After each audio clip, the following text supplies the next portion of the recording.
दोस्तों, जब से हमने मानव इतिहास और विकास के बारे में जानना शुरू किया है, तब से हमारे मन में कई सवाल उठते रहे हैं। करीब 300 से 400 साल पहले तक हम केवल यही अनुमान लगाते थे कि धरती पर जीवन की शुरुआत किस तरह हुई होगी और कैसे सभी प्राणियों ने विकसित होकर अपने आज के रूप धारण की। इसी विषय पर हमने भी अपने चैनल पर ह्यूमन इवोल्यूशन से जुड़े कई वीडियो बनाए हैं और आप सभी का समर्थन और प्यार हमें हमेशा मिला है। इसी प्रेरणा से हमें और भी नए नए अजीबोगरीब सवालों के जवाब खोजने की उत्सुकता होती है। एक दिन जब मैं आप सभी के कमेंट्स पढ़ रहा था तो मेरे मन में यह विचार आया कि आखिर क्यों करोड़ों साल पहले जीवों का आकार इतना विशाल हुआ करता था, जबकि आज के जीवों का आकार उनके मुकाबले छोटा होता है। कुछ इसी तरह मेरे मन में यह सवाल भी आया कि अगर हमारे पूर्वज लगभग 4 से 5 मिलियन साल पहले पूरी तरह मांसाहारी जीवन जी रहे थे, तो ऐसा क्या हुआ कि उन्हें अचानक शाकाहारी भोजन अपनाने की जरूरत पड़ी। दोस्तों, मेरे मन में यह सवाल उठना लाजमी है, क्योंकि हम जानते हैं कि जब तक हमारे पास किसी संसाधन की प्रचुरता होती है, हम नई तकनीक या जीवन शैली को आसानी से विकसित नहीं करते। अब यह भी सच है कि मांसाहारी जीवन के लिए दुनिया में खाने के विकल्पों की कोई कमी नहीं थी। तो फिर ऐसी कौन सी परिस्थिति आई जिसने हमारे पूर्वजों को मांस छोड़कर शाकाहारी भोजन की ओर जाने पर मजबूर कर दिया? आज के इस वीडियो में हम आपको उन अनसुने और दिलचस्प सवालों के जवाब देंगे जिन पर आपने शायद पहले कभी ध्यान न दिया हो। चाहे आपने इन सवालों के बारे में पहले सोचा हो या नहीं, इनके जवाब आपकी सोच को पूरी तरह बदल सकते हैं। तो चलिए ऐसे ही कुछ रोचक और विचित्र सवालों के जवाब जानने के लिए शुरू करते हैं आज का यह रोमांचक एपिसोड। आमतौर पर हम अपनी कहानियों की शुरुआत लगभग 3.5 अरब साल पहले से करते हैं, जब जीवन का निर्माण प्रारंभ हुआ था। लेकिन आज की कहानी शुरू होती है लगभग 30 करोड़ साल पहले, जब धरती पर डायनासोर से भी पहले ट्राइलोबाइट्स का राज हुआ करता था। आप इन्हें हमारे बहुत पुराने पूर्वज मान सकते हैं। ये जीव धरती पर सबसे पहले विशालकाय जीवों में से एक थे। इनसे पहले आमतौर पर जीवों का आकार सिर्फ 1.5 से 2 फीट तक ही सीमित था, लेकिन इनके प्रकट होने के बाद धरती पर 3 से 3.5 फीट के जीव दिखने लगे। इसे आप इस तरह समझ सकते हैं कि इसी समय से धरती पर जीवों के आकार में बढ़ोतरी होने लगी। इसके बाद धरती पर जीवन के विकास की ऐसी लहर चली कि उसने कभी पीछे मुड़कर नहीं देखा। महज 2 करोड़ सालों में ये 3 से 3.5 फीट के छोटे जीव देखते ही देखते 85 फीट लंबे दैत्यों में तब्दील हो गए। यह विकास इसी तरह चलता रहता, लेकिन प्रकृति की योजना कुछ और ही थी। सब कुछ परफेक्ट गति और समय के साथ आगे बढ़ रहा था। तभी दूर से एक विशाल उल्कापिंड धरती की ओर आया और उसने करोड़ों सालों की जैविक उन्नति को एक झटके में मिट्टी में मिला दिया। परिणाम स्वरूप धरती पर लंबा शीतकाल छा गया और डायनासोर जैसे बड़े जीव विलुप्त हो गए। यह एक ऐसा मोड़ था जब जैविक इतिहास या तो हमेशा के लिए समाप्त हो सकता था, या इस प्रलय के बाद जीवन केवल छोटे जीवों तक सिमट कर रह सकता था। लेकिन सौभाग्य से जीवन को फिर से उभरने का एक और मौका मिला, और इस कठिन दौर के बाद भी धरती पर जीवन की नई शुरुआत हुई। इस प्रक्रिया में भले ही करोड़ों साल लगे हों, लेकिन जीवन ने न केवल समय के साथ अपनी लंबाई बढ़ाई, बल्कि भारी वजन भी हासिल किया। इसका परिणाम था कि डॉन और मैमथ जैसे विशालकाय जीव इंसानों के सामने प्रकट हुए। लेकिन अगर इस तर्क को माने तो आज के जीवों को पहले की तुलना में और भी बड़े होना चाहिए था। फिर आखिर क्यों आज के जीवों की लंबाई में अचानक यह गिरावट आ गई? असल में पुराने समय में सभी जानवर अपनी आवश्यकताओं के अनुसार जीवन व्यतीत करते थे। सामान्यतः शाकाहारी जीव पेड़ पौधों खाते थे, जबकि मांसाहारी जीव सीमित मात्रा में ही शिकार करते थे।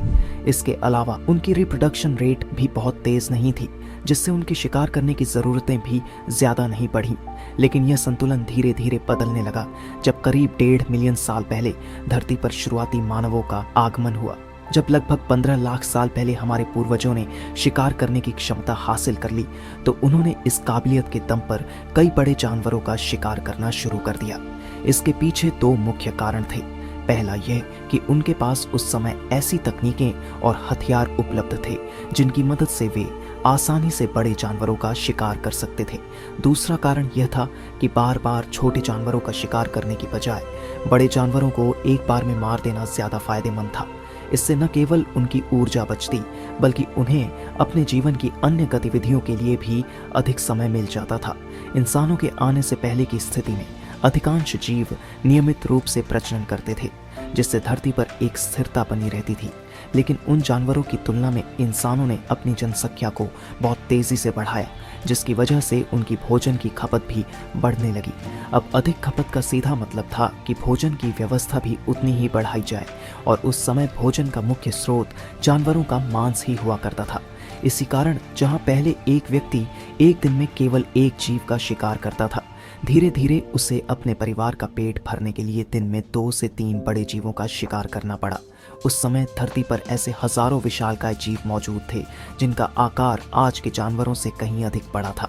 लेकिन जैसे जैसे इंसानों ने इन जीवों का शिकार करना तेज किया, उनकी संख्या घटने लगी।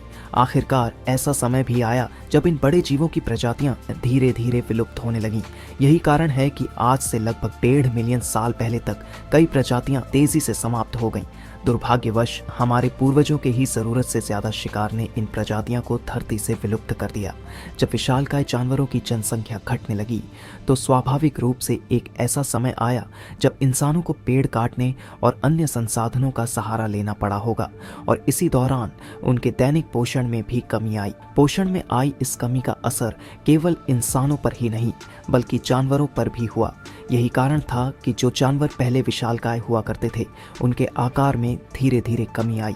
उदाहरण के लिए माना जाता है कि आज के शेर पहले के समय में 2 से 3 फीट या उससे भी अधिक लंबे हुआ करते थे, लेकिन पोषण की कमी के चलते पीढ़ी दर पीढ़ी उनका आकार घटता चला गया और अंततः आज के छोटे आकार के शेरों में तब्दील हो गए।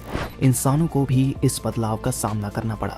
एक समय तो ऐसा भी आया था जब उनके आसपास के अधिकांश जीव समाप्त हो रहे थे, और यह भी संभव था कि मानव सभ्यता भूखमरी के कारण पूरी तरह खत्म हो जाती। लेकिन जैसा कि कहा जाता है, आवश्यकता ही आविष्कार की जननी है। यही बात इंसानों पर भी लागू हुई। जब हमारे पूर्वजों ने यह महसूस किया कि केवल अन्य जानवरों का मांस खाकर जीवन यापन संभव नहीं है, तो मजबूरी में ही सही, लेकिन इंसानों ने एक ऐसा शांतिपूर्ण विकल्प खोज निकाला जिसके कारण आज दुनिया भर में लाखों किसान मौजूद हैं, और वह विकल्प था खेती।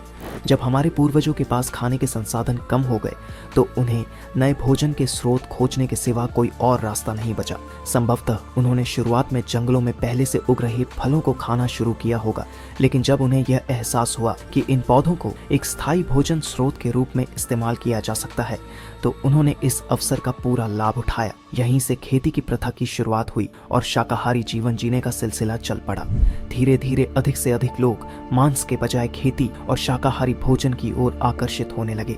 इस प्रकार दुनिया भर में खेती करने और फल फूलों के सहारे जीवन यापन करने की अवधारणा तेजी से फैल गई, जिसने मानव जीवन का एक नया अध्याय शुरू किया। समय के साथ साथ यह सभी व्यवहार इंसानों की आदतों में बदल गए और धीरे धीरे इंसान 2 समूहों में बंट गए। एक वह जो शाकाहारी हो गए और दूसरे जो मांसाहारी बने रहे। इसके अलावा खेती वह महत्वपूर्ण कदम था जिसने इंसानों को जानवरों की आवश्यकता का एहसास कराया। जब इंसानों ने खेती शुरू की, तभी उन्हें यह समझ में आया कि अगर हमें खेती को एक नए स्तर पर ले जाना है, तो गाय और कुत्तों जैसे जानवरों की बहुत जरूरत पड़ेगी। जानवरों की मदद से जिस पैमाने पर खेती की जा सकती थी, वह केवल इंसानों की शारीरिक शक्ति से संभव नहीं था। इस वजह से इंसानों ने खेती के साथ पशुपालन भी शुरू किया। इसी तरह धीरे धीरे बदलाव होते गए और नए निर्माण होते रहे। देखते ही देखते आज की दुनिया में हजारों खेतियां हैं जो पृथ्वी के हर कोने में की जाती है। कौन सोच सकता था कि यह आपदा इंसानों के लिए खाने के एक नए अवसर का जन्म देगी। और इसी तरह आधुनिक युग में इंसानों की यात्रा का आरंभ हुआ। तो दोस्तों, अब तक आपको पता चल गया होगा कि शाकाहारी भोजन कैसे शुरू हुआ। वैसे क्या आपने कभी सोचा है कि आखिर इंसानों के हथियारों की खोज कैसे की और कैसे आदिमानव के इंसान बनने में हथियारों ने अहम भूमिका निभाई? अगर आप ये जानना चाहते हैं तो इस वीडियो को एक लाइक और चैनल को सब्सक्राइब करके आपके सामने आई वीडियो पर क्लिक कर दीजिए। साथ ही अगर आप इस वीडियो का पार्ट 2 चाहते हैं तो कमेंट में बताएं। धन्यवाद।